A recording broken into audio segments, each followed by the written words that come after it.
Dari Purworejo, Jawa Tengah, Indonesia, inilah Suara Nusantara.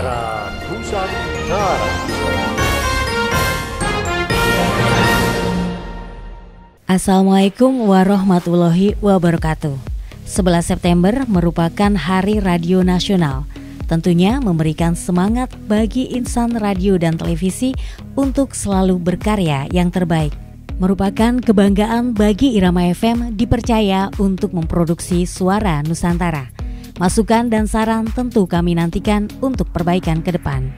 Dari 88,5 Irama FM Purworejo, kami persembahkan Suara Nusantara. Selamat menyaksikan. Wassalamualaikum warahmatullahi wabarakatuh.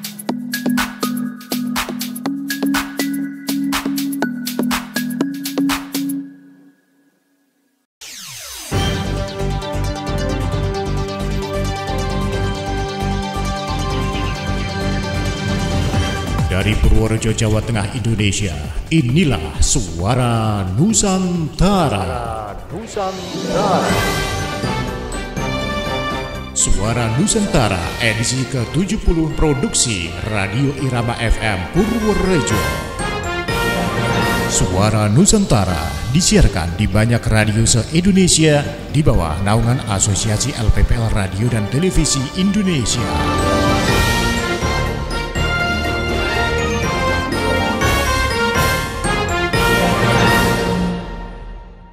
Saudara, Suara Nusantara kembali hadir untuk menyampaikan informasi-informasi menarik hasil laporan kontributor Suara Nusantara se-Indonesia. Suara Nusantara edisi 70 kali ini hasil produksi Radio Irama FM Purworejo, Jawa Tengah. Bersama saya Ayu dan saya Bayu Zakaria. Inilah Suara Nusantara selengkapnya.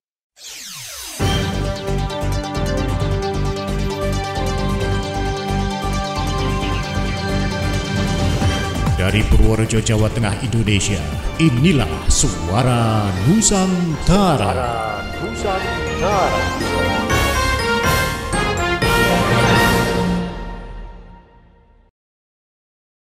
Bupati Purworejo Agus Bastian bersama Kepala Kantor Pertanahan Kabupaten Purworejo Suwitri Irianto menandatangani SKB pembentukan Tim Pembangunan Basis Data Pertanahan Terintegrasi Berbasis Bidang Tanah. Informasi selengkapnya disampaikan oleh Rizky Amelia dari Irama FM Purworejo. Wujudkan basis data pertanahan, Bupati dan Kepala Pertanahan tandatangani surat keputusan bersama. Bupati Purworejo Haji Agus Bastian SEMM dan Kepala Kantor Pertanahan Kabupaten Purworejo Suwitri Irianto SHMH menandatangani surat keputusan bersama di ruang Arahiwang Sekda Kabupaten Purworejo pada Jumat 4 September 2020.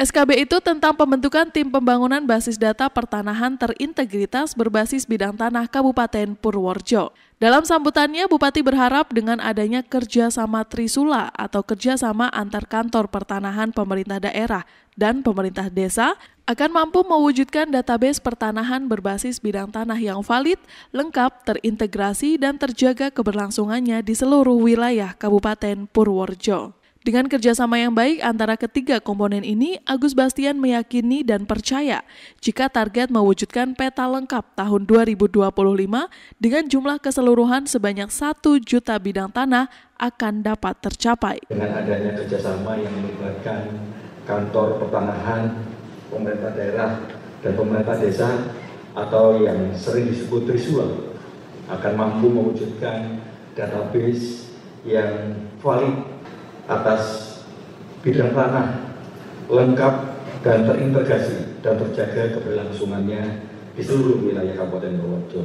Dengan kerjasama yang baik antara ketiga komponen tersebut, saya percaya target mewujudkan peta lengkap tahun 2025 dengan jumlah keseluruhan sebanyak 1.4.641 bidang tanah akan dapat tercapai. Bupati menambahkan pemerintah Kabupaten Purworejo sangat mendukung pembangunan berbasis data pertanahan karena hal ini akan sangat berguna dalam memformulasikan kebijakan rencana tata ruang dan menyusun arah pembangunan daerah. Kepala Kantor Pertanahan Purworejo Suwitri Irianto menjelaskan, jika kegiatan ini dilaksanakan karena berkaitan dengan kegiatan pendaftaran tanah sistematis lengkap atau PTSL.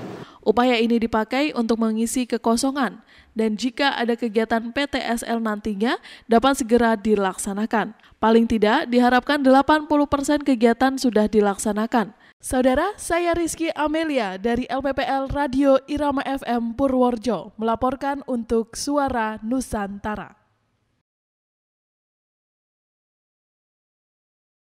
Ketua Tim Penggerak Pemberdayaan Kesejahteraan Keluarga Sukabumi, Yani Jatnika Marwan, menerima penghargaan Manggala Karya Kencana, Program Bangga Kencana tahun 2020.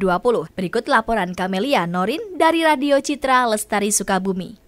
Ketua Tim Penggerak Pemberdayaan Kesejahteraan Keluarga atau TPPKK Kabupaten Sukabumi, Yani Jatnika Marwan, menerima penghargaan Manggala Karya Kencana, Program Bangga Kencana tahun 2020. Penyerahan penghargaan dilaksanakan di Pangrango Resort, Salabintana, langsung oleh BKKBN Pusat, Kamis 3 September 2020. BKKBN juga memberikan penghargaan pelayanan KB sejuta akseptor kepada Bupati Sukabumi, Haji Marwan Hamami. Dalam kesempatan tersebut, Haji Marwan menyerahkan kendaraan operasional mobil unit penerangan kepada DPPKB Kabupaten Sukabumi, termasuk menyerahkan piagam penghargaan bagi pengelola program Bangga Kencana tingkat Kabupaten Sukabumi tahun 2020 kepada sejumlah UPT pengendalian pendudukan. Haji Marwan Hamami mengatakan penghargaan tersebut diberikan atas kepedulian dan peran dalam penyelenggaraan program kependudukan dan keluarga berencana dalam pembangunan keluarga sejahtera. Hal itu terkait meningkatnya angka kesadaran masyarakat akan pentingnya program kependudukan dan keluarga berencana di Kabupaten Sukabumi. Pemerintah Kabupaten Sukabumi sendiri terus mendorong Kampung KB sehingga bisa mewujudkan masyarakat yang berkualitas serta derajat kesehatan yang tinggi. Yani Jatnika Marwan mengaku bersyukur atas penghargaan yang diraihnya. Yani ingin menunjukkan kepada masyarakat terkait peran ibu yang luar biasa, sebab bukan hanya hamil dan melahirkan, tapi turut serta dalam KB. Apalagi lewat keluarga berencana bisa menciptakan keluarga sehat, bahagia, dan sejahtera. Maka dari itu perlu dukungan pemerintah. Kepala DPPKB Kabupaten Sukabumi, Nasihudin Nasution mengatakan, Bupati dan Ketua TPPKK Kabupaten Sukabumi ini sangat peduli terhadap 8 fungsi keluarga, sehingga mereka mendapatkan penghargaan yang sama dari BKKBN Pusat. Demikian disampaikan Dinas Komunikasi Informatika dan Persandian Kabupaten Sukabumi. Dari Salabintana, Sukabumi, Jawa Barat, Kami TV melaporkan. Keberhasilan pembangunan pertanian berawal dari kebangkitan SDM yang unggul dan terampil di bidang pertanian. Hal itu disampaikan oleh Kepala Badan Penyuluh dan Pembangunan Sumber Daya Manusia Pertanian Kementerian RI, Budi Nur Syamsi. Putri Maisuri dari Radio DBFM Lampung Selatan melaporkan. Bupati Lampung Selatan Haji Nana Ermanto didampingi Sekretaris Daerah Lampung Selatan Tamrin menerima audiensi Badan Penyuluh dan Pembangunan Sumber Daya Manusia Pertanian BPP SDMP Kementerian Pertanian RI di ruang Vikon Rumdin Bupati. Audiensi itu bertujuan untuk menjalin kerjasama dengan pemerintah Kabupaten Lampung Selatan dalam rangka meningkatkan sumber daya manusia SDM pertanian mulai dari petani, koperasi petani Koptan, kelompok wanita Tani KWT, serta para penyuluh di bidang pertanian. Hal itu diungkapkan oleh Kepala BPP SDMP Kementerian Pertanian RI, Profesor Dr. Insinyur Dedi Nur Syamsi. Dia menjelaskan bahwa hal itu dapat dicapai dengan pemberdayaan Balai Penyuluh Pertanian melalui sarana fisik. Lebih lanjut, Dedi Nur Syamsi menjelaskan bahwa keberhasilan pembangunan pertanian berawal dari kebangkitan SDM yang unggul dan terampil di bidang pertanian itu sendiri. Pak Bupati, kita yakin bahwa peningkatan produktivitas itu utamanya berasal atau kontribusi dari pemberdayaan SDM petani, yaitu petani, Koptan, Gapoktan, KWT, dan tentu saja penyuluh. Nah, oleh karena itu, Pak Bupati mohon izin kami datang ke sini dan mungkin nanti dengan Pak Kadis Pertanian utamanya, kami ingin kerjasama sama-sama tingkatkan, berdayakan para SDM pertanian di Lampung Selatan.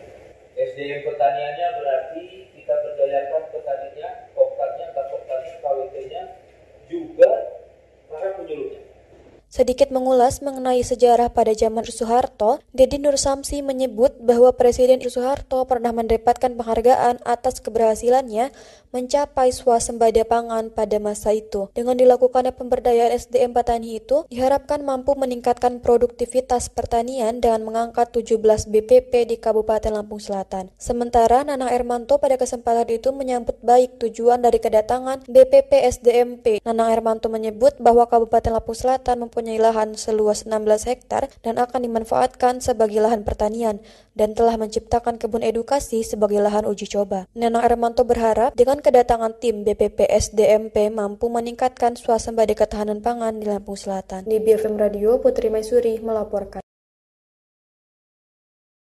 PLT Bupati Muara Enim menyerahkan bantuan sosial secara simbolis paket sembako kepada 10 kelurahan di Muara Enim. Informasi tersebut segera disampaikan oleh Andre Taulana dari Radio Suara Muara Enim. Penyerahan secara simbolis bantuan sosial berupa paket sembako di 10 kelurahan dalam Kabupaten Muara Enim.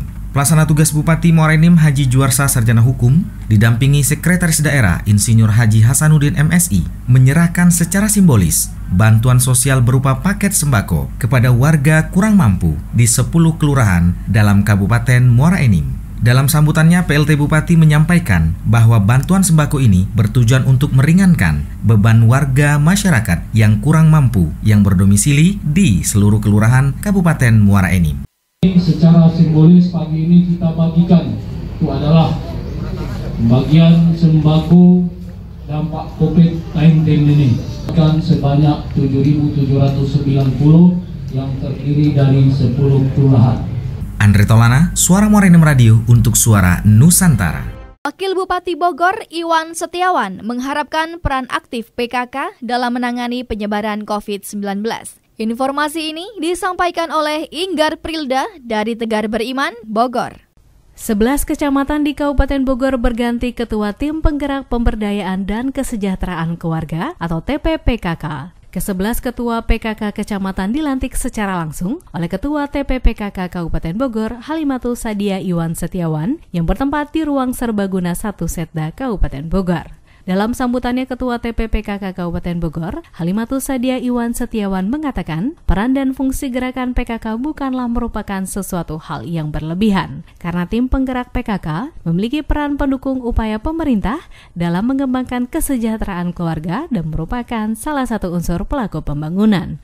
Sementara itu, menurut Wakil Bupati Bogor Iwan Setiawan, selain rencana program kerja yang tertuang dalam 10 program pokok PKK, di masa pandemi COVID-19, tim penggerak PKK diharapkan mengambil peran dalam upaya pencegahan penularan virus COVID-19 di masyarakat Kabupaten Bogor. TPPKK sendiri merupakan organisasi yang bersinergi dengan pemerintah, sehingga setiap kebijakan yang dikeluarkan pemerintah menjadi tugas PKK untuk ikut mensosialisasikan kepada masyarakat. Saya atas nama pemerintah sebagai Ketua Pembina PKK Bogor mengucapkan selamat kepada yang baru dilantik untuk mengemban tugas baru di wilayah atau jabatan di Ketua PKK.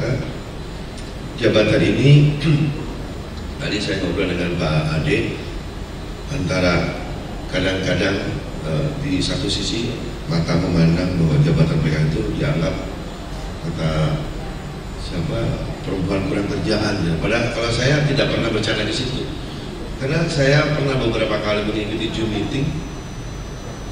Sekarang justru peran PKK ini yang diandalkan.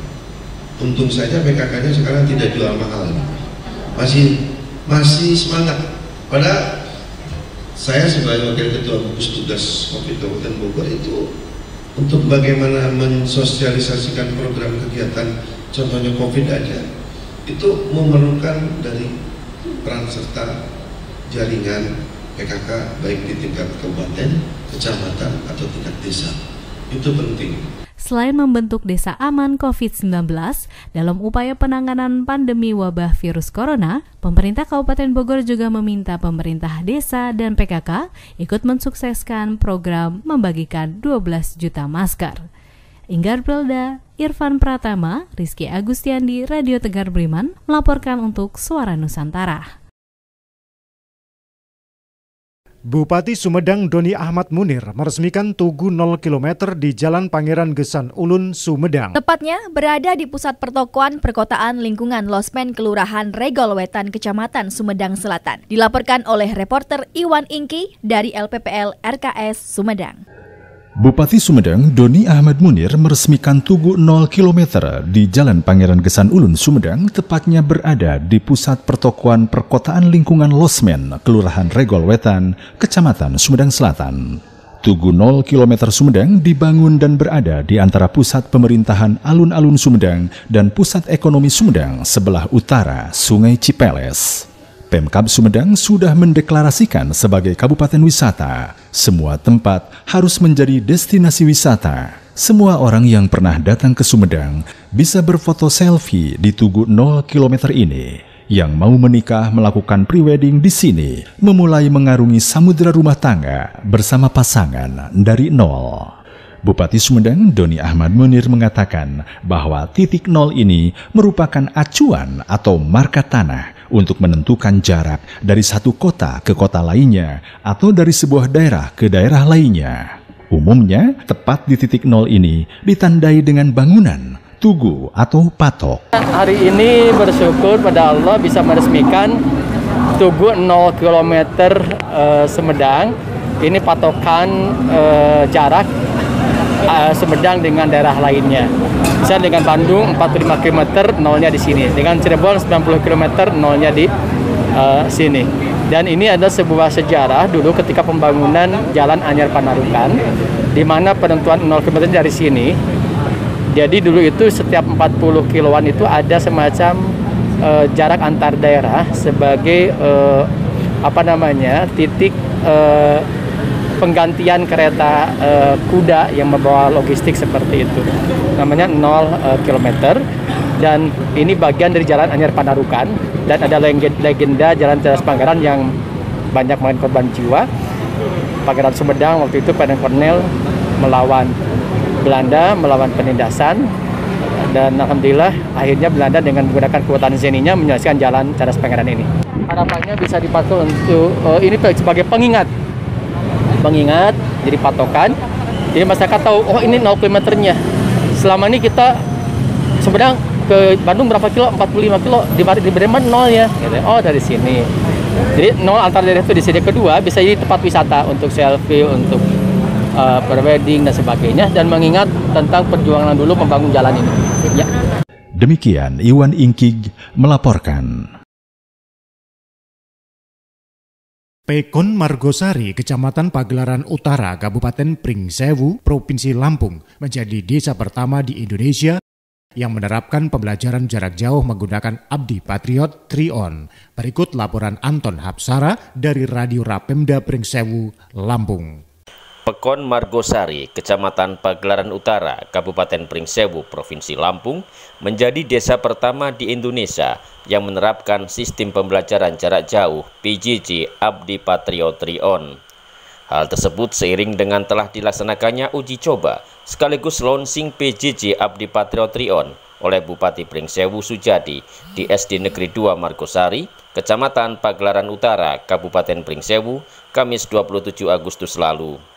Bupati Pringsewu Sujadi dalam sambutannya mengatakan, pembelajaran jarak jauh ini bisa menjadi inspirasi bagi semua, di mana lokasi pekon atau desa yang berada di daerah pegunungan dan jauh dari kota bukan menjadi alasan untuk tidak maju dan berkembang. Dikatakan Bupati Pringsewu, belajar bukan hanya membaca buku dan belajar mata pelajaran, namun juga belajar dalam membaca situasi dan kondisi. Sementara itu, Aris Kurniawan dari Kementerian Komunikasi dan Informatika Republik Indonesia mengatakan, keunggulan strategi pembelajaran jarak jauh Abdi Patriot 3-on tersebut diantaranya adalah dapat mempertajam rencana pelaksanaan pembelajaran yang telah dirumuskan sekolah dan guru, menyediakan waktu belajar yang lebih luas bagi siswa untuk menerima pelajaran yang diberikan sekolah. Lebih lanjut dikatakan oleh Aris Kurniawan, bahwa pertimbangan kesehatan dan keselamatan siswa dan guru di tengah pandemi COVID-19 ini merupakan alasan penghentian sementara pembelajaran tatap muka di sekolah, sehingga pembelajaran jarak jauh secara daring diluncurkan agar siklus pembelajaran tetap berjalan di tengah pandemi. Sebagai yang pertama di Indonesia yang menerapkan sistem pembelajaran jarak jauh tanpa kuota, tentunya hal ini harus menjadi kebanggaan. Hasil dari PJJ di Pekon Margosari ini selanjutnya akan ia laporkan ke kantor Kementerian Komunikasi dan Informatika RI di Jakarta dan selanjutnya akan ditularkan pula ke daerah lainnya di seluruh Indonesia. Melalui Rapemdanya, melalui apa saja yang bisa kami usahakan, mungkin berkaitan dengan anggaran. Kalau di anggaran 2020 ini apa isi sopora, karena dalam perubahan kalau sudah tidak mungkin, tolong yang berkaitan dengan perubahan yang kewajiban kita kepada murni 2020 nanti bisa dipasang. Anton Hapsara, LPPL Radio Pringsewu FM, Pringsewu Lampung untuk Suara Nusantara. Bupati Banyuasin menyerahkan insentif tenaga kesehatan khusus penanganan COVID-19 di Kabupaten Banyuasin. Dari Radio Suara Banyuasin, Imelda segera melaporkan. Kita secara simbolis menyerahkan bantuan pemerintah kaitan dengan insentif penanganan COVID-19 di Kabupaten Banyuasin.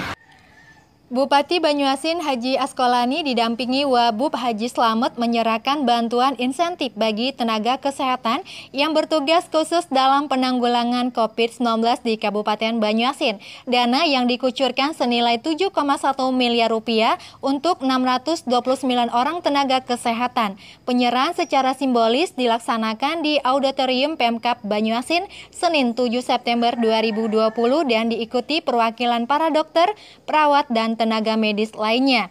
Bupati Askolani dengan tegas menyatakan bangga terhadap tenaga kesehatan Kabupaten Banyuasin yang berjibaku dalam pencegahan dan penanganan virus COVID-19 tersebut. Diterangkan Bupati Askolani, Kabupaten Banyuasin salah satu daerah yang rentan penularan virus COVID-19 karena berbatasan langsung dengan Kota Palembang yang telah lebih dulu dinyatakan zona merah. Kemudian berada di jalur lintas Sumatera dan banyak warga Banyuasin yang bekerja, kuliah, dan sekolah di Palembang. Untuk diketahui bahwa warga Banyuasin yang terkonfirmasi positif COVID-19 berjumlah 313 orang dan mengalami peningkatan kesembuhan sebanyak 252 orang. Tingginya tingkat kesembuhan ini mendapat apresiasi dari Dinas Kesehatan Provinsi Sumatera Selatan. Bupati menyatakan status Banyuasin sudah terus membaik dari zona merah ke orange dan sekarang kuning ke hijau. Imelda, LPPL Radio Suara Banyuasin untuk Suara Nusantara. Badan Kesatuan Bangsa dan Politik Mura melaksanakan sosialisasi peraturan perundang-undangan Pilkada tahun 2020 Kabupaten Mura. Selengkapnya, Linda Ali dari RDS Musirawas Sumatera Selatan melaporkan. Badan Kesatuan Bangsa dan Politik Kabupaten Musirawas melaksanakan sosialisasi peraturan perundang-undangan Pilkada tahun 2020. Badan Kesatuan Bangsa dan Politik Kabupaten Musirawas melaksanakan sosialisasi peraturan perundang-undangan Pilkada tahun 2020 Kabupaten Musirawas di Gedung BLK Selasa 8 September 2020 seperti yang dilaporkan reporter Nopi Yensa. Kegiatan ini dilaksanakan guna meningkatkan menarik peminat suara di wilayah Kabupaten Musirawas saat pemilihan kepala daerah atau Pilkada Bupati dan Wakil Bupati Musirawas tahun 2020.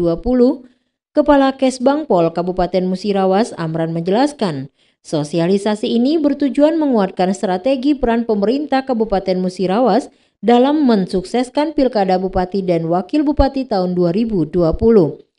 Sosialisasi ini menghadirkan narasumber dari perwakilan KPU dan Bawaslu Musirawas, sedangkan peserta sosialisasi meliputi kades-kades di 14 kecamatan serta 14 camat di Kabupaten Musirawas. Amran berharap setelah mengikuti sosialisasi ini, kades dan camat dapat meneruskan sosialisasi ini kepada warga di wilayahnya masing-masing.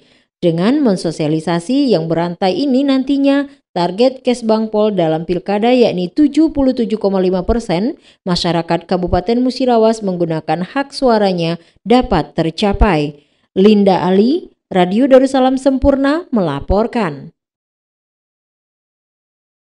Sekretaris Daerah Kabupaten Siak definitif secara resmi dilantik oleh Bupati Siak Al-Fedri. Dalam kesempatan yang sama, juga dilaksanakan pengambilan sumpah jabatan 3 kepala OPD di lingkup pemerintah daerah Kabupaten Siak.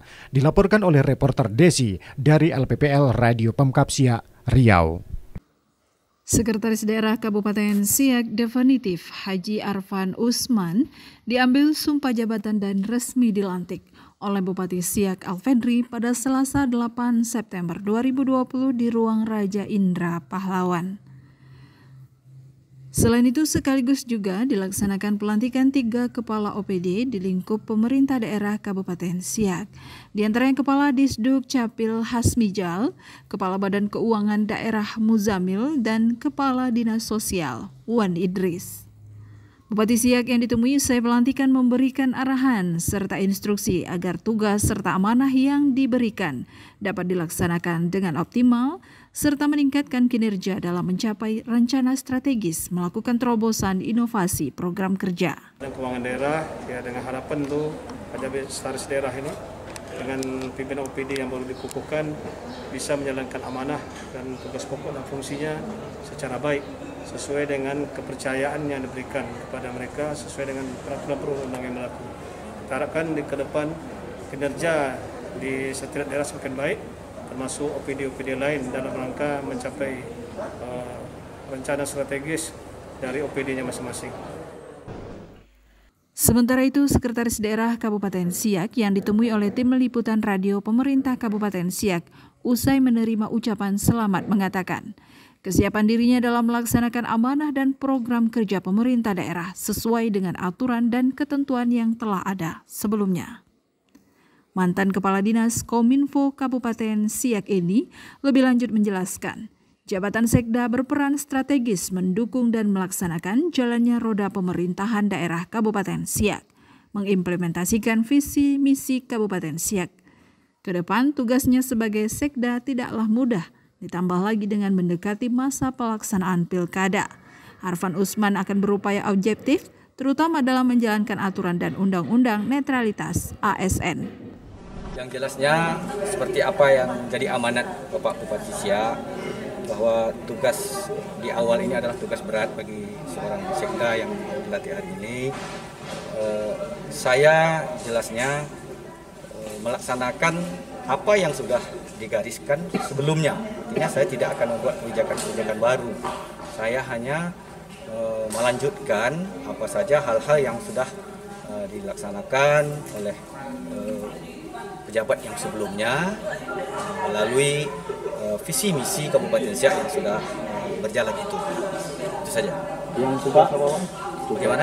Tugas yang paling berat yang diberikan Bupati. Tugas yang paling berat bagi kita seperti apa yang diamanatkan oleh Bupati pada pelantikan tadi, itu kita sama-sama maklumi adalah tugas yang berat menjelang pilkada ini. Berarti kita melaksanakan semua program tersebut terkait dengan suksesnya pilkada. Pak, apa perasaannya setelah dilantik? Saya merasa sangat berbahagia sekali dan saya merasa bahwa ini adalah suatu rahmat Allah yang maha besar bagi saya dan tidak pernah terbayangkan oleh saya bahwa di akhir jabatan saya sebagai sekretaris daerah ini, di akhir sebagai ASN pengabdian saya menjadi Sekda. Ini tidak pernah saya bayangkan, tapi ini adalah merupakan suatu anugerah besar dari Allah Subhanahu Wa Taala yang dijatuhkan atau diberikan kepada hambanya yang dhaif ini.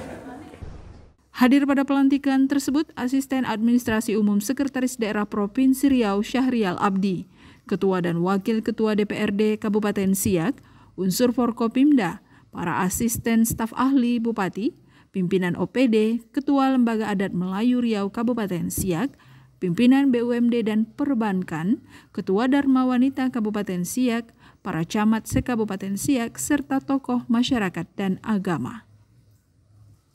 Dari LPPL Radio Pemerintah Kabupaten Siak Provinsi Riau, reporter Desi Ekawati, kameramen Syahmijul melaporkan untuk Suara Nusantara.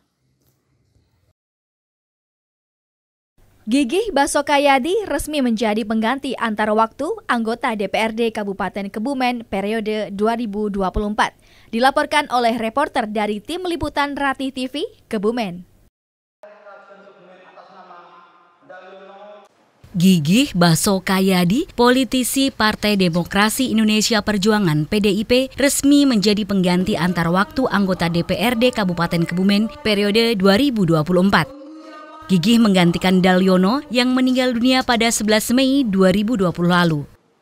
Pengambilan sumpah Gigih Basokayadi dilakukan Ketua DPRD Kabupaten Kebumen Sarimun pada rapat paripurna dengan agenda pengucapan sumpah atau janji pengganti antara waktu anggota DPRD Kabupaten Kebumen Kamis 10 September 2020 di ruang rapat paripurna DPRD Kabupaten Kebumen.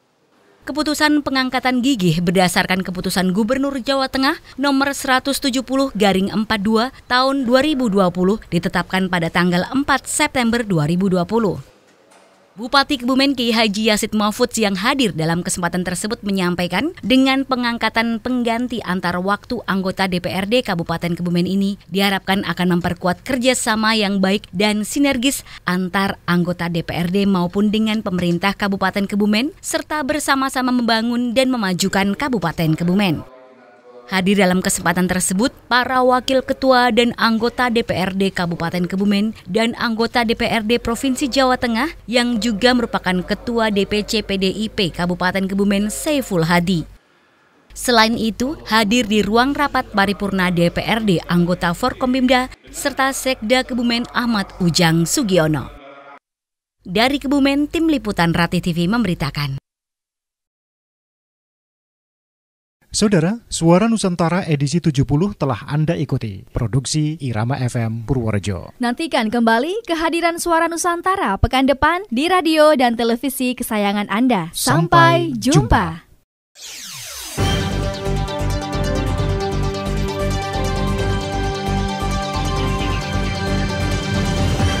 Dari Purworejo, Jawa Tengah, Indonesia, baru saja Anda dengarkan Suara Nusantara.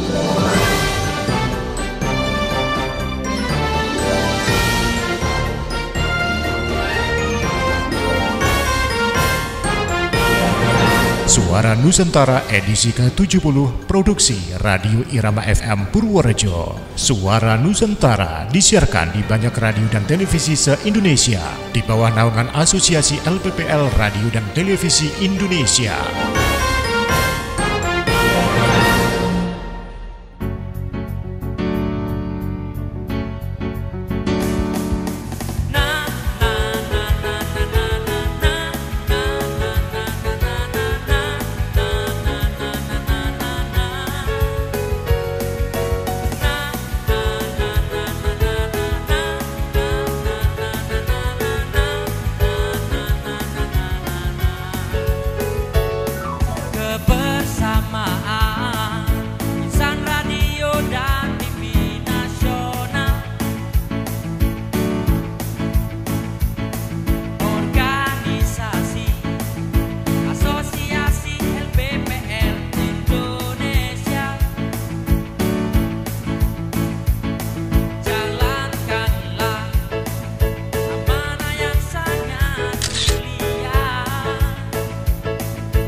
Jaya.